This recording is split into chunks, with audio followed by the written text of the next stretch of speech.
एक बार नारद जी महाराज भगवान की दिनचर्या देखने के लिए गए। भागवत जी में प्रसंग आता है। और नारद जी जब ठाकुर जी की दिनचर्या देखने के लिए गए, सुबह सुबह नारद जी पहुंचे तो ठाकुर जी कहीं जा रहे थे, नारद जी आ रहे थे। तो नारद जी ने कहा, ठाकुर जी प्रणाम, दंडवत साष्टांग किया, बैठो बैठो आता हूं। ठाकुर जी चले गए।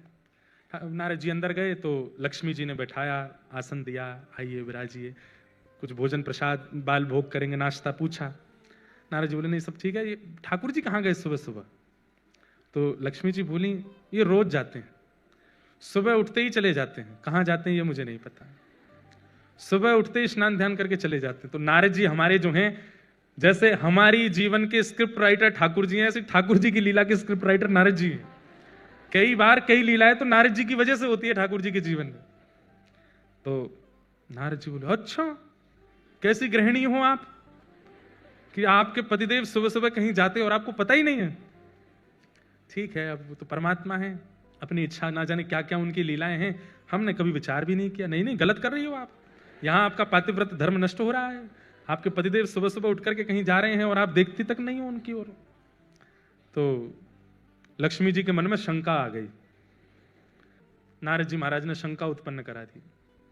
बोले क्या करूं मैं, आप बताओ। बोले कुछ नहीं, कल जब सुबह जाएं तो पीछे पीछे जाना, आप देखना कहां जाते हैं और थोड़ा पता तो लगाओ, बाकी आगे का हम देख लेंगे सब क्या करना है।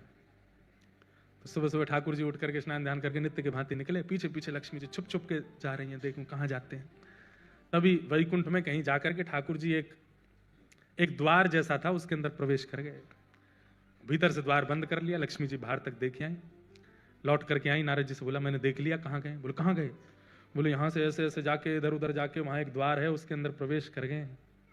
तो एक द्वार में प्रवेश कर गए तो लक्ष्मी जी ने आकर के नारद जी को बताया, बोले कि एक द्वार के भीतर प्रवेश कर गए थे।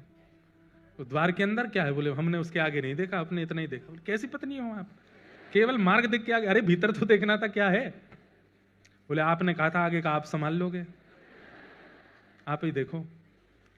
तो लक्ष्मी जी नारद जी दोनों गए और वो जो द्वार जहां था उसके पास ही एक पेड़ के पीछे छुप के खड़े हो गए। ठाकुर जी 2-2.5 घंटा लगा करके बढ़िया प्रेम से और भीतर से निकले बड़े हंसते हुए, प्रसन्न मुद्रा, बिल्कुल जैसे बस नृत्य करने की देर है, इतनी प्रसन्न मुद्रा में ठाकुर जी निकले और निकलते हुए चले गए। नारद जी बोले इतने प्रसन्न आपसे मिलके हुए कभी? तो लक्ष्मी जी बोली नहीं प्रसन्न तो रहते हैं, आप ऐसा क्यों कह रहे हैं? बोले नहीं देख रहे हो ये प्रसन्नता कुछ और है। लक्ष्मी जी बोली आप ऐसे नहीं कहो, चलो ना भीतर देखते हैं क्या है। ठाकुर जी जब चले गए वहां से तो नारद जी लक्ष्मी जी के साथ उस द्वार के भीतर प्रवेश किए। भीतर जाकर के देखा तो एक बहुत सुंदर सा एक भवन, बहुत सुंदर आंगन, बड़ी सुंदर सुगंधी आ रही है, बहुत सुंदर सूर्य की किरण भीतर पड़ रही है, अद्भुत मतलब सात्विक वातावरण भीतर। और वहां एक आसन लगा हुआ था। आसन के पास जाकर के देखा तो प्रसन्न हुए, ठाकुर जी का होगा।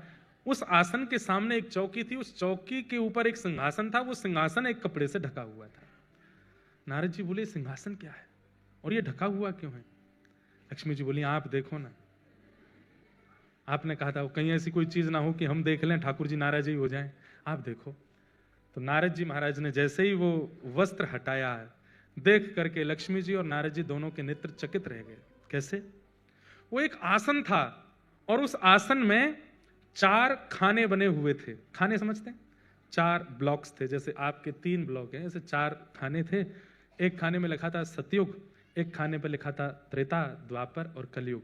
और उन चारों खानों में उस युग के जो भक्त हैं उनकी छोटी छोटी प्रतिमाएं रखी थी, उन पर तिलक चढ़ा हुआ था, पुष्प अर्पित हुए थे, उनको तिलक चंदन आदि, मतलब सतयुग के भक्तों के स्वरूप, त्रेता के भक्तों के स्वरूप, द्वापर के भक्तों के स्वरूप, कलयुग के भक्तों के, सबके स्वरूप रखे और ठाकुर जी उनकी आराधना करके गए। नारद जी महाराज ने देखा उन भक्तों के स्वरूप में नारद जी का भी स्वरूप रखा। नारद जी बोले यह तो मैं भी रखा हूं। लक्ष्मी जी बोली इधर देखिए मैं भी हूं। लक्ष्मी जी का भी आराधन करके गए। वहां पर मीराबाई का भी स्वरूप है, गोस्वामी तुलसीदास जी का भी स्वरूप है, हमारे श्री तुकाराम जी महाराज का, ज्ञानेश्वर माउली का, सबके स्वरूप विराजमान। और ठाकुर जी उनको प्रणाम कर रहे थे। देख करके नारद जी के नेत्र सजल हो गए। बोले कैसे भक्त वत्सल हैं ठाकुर जी, पूरा विश्व इनको वंदन करता है और वो अपने प्रत्येक भक्त का वंदन करते हैं। मेरा सुमिरन हरि करें, ध्यान से सुनिएगा, मेरा सुमिरन हरि करें। भक्ति की पराकाष्ठा क्या है? भक्ति की पराकाष्ठा क्या है? मैं हरि का सुमिरन करूं, ये प्रारंभ है, पर एक स्थिति ऐसी आ जाए कि मेरा सुमिरन हरि करें, मैं पावा विश्राम, मैं आराम करूं, मेरा सुमिरन ठाकुर जी कर रहे हैं। ठाकुर जी आराधन करते हैं, अपने भक्तों को पूछते हैं, अपने भक्तों को वंदन करते हैं।